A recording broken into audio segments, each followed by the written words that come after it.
Hello, coaches and basketball enthusiasts.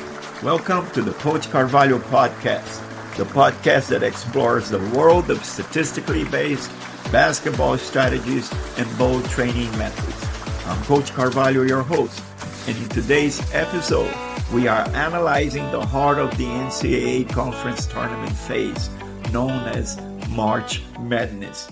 As we journey through this exciting and captivating phase of the basketball season, one thing became clear: the need for a balanced style of play, one that integrates effective offense with strong defense. Just as I did during the regular season, I remain deeply engaged in analyzing the performances of the teams throughout March Madness. My focus was on dissecting each team's playing styles and strategies as they competed for conference championship titles and or to secure their spots in the final NCAA tournament bracket. This kept me glued to my TV screen, tirelessly flipping between channels and games to gather insights and gain a comprehensive understanding of each team's style of play strengths and weaknesses.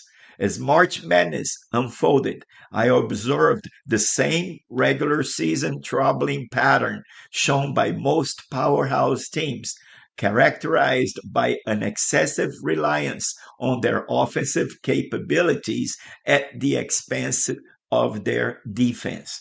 This unbalanced approach left them vulnerable and out of conference championship contention.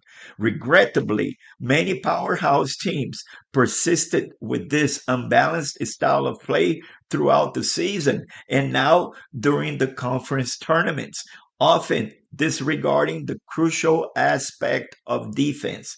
Teams such as Alabama, North Carolina, Tennessee, and Kentucky fell victim to this trend and suffered the consequences, failing to advance in the tournament due to subpar performances, particularly at the defensive end of the court.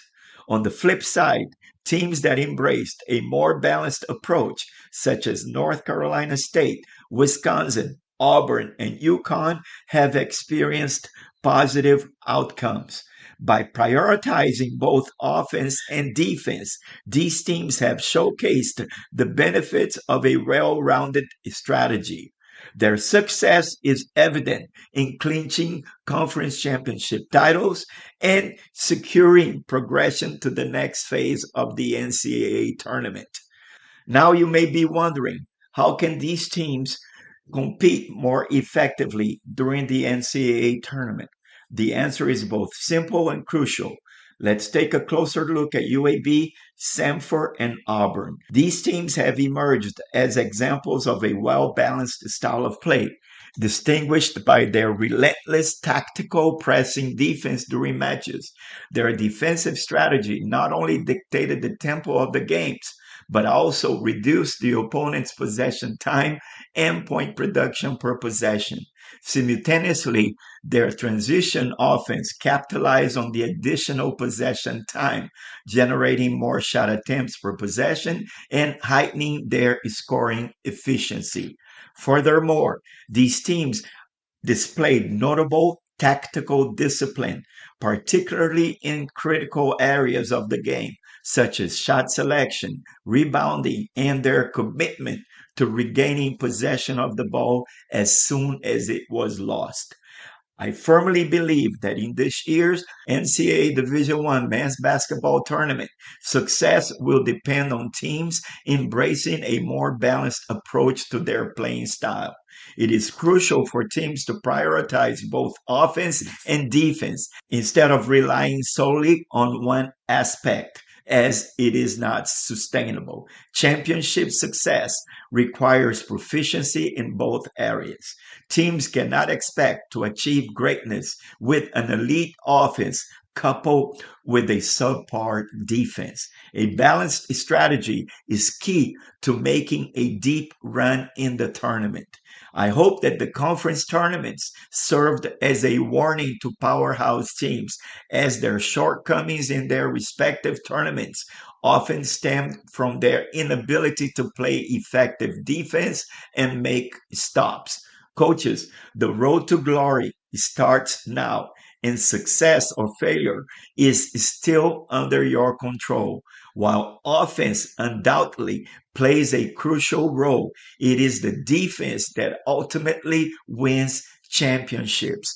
The pressure is on you to refine your team's strategies and elevate your players' performances in both ends of the court in the face of the intense competition ahead.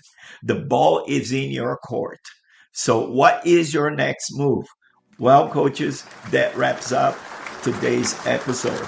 Thank you for tuning in to today's Coach Carvalho podcast.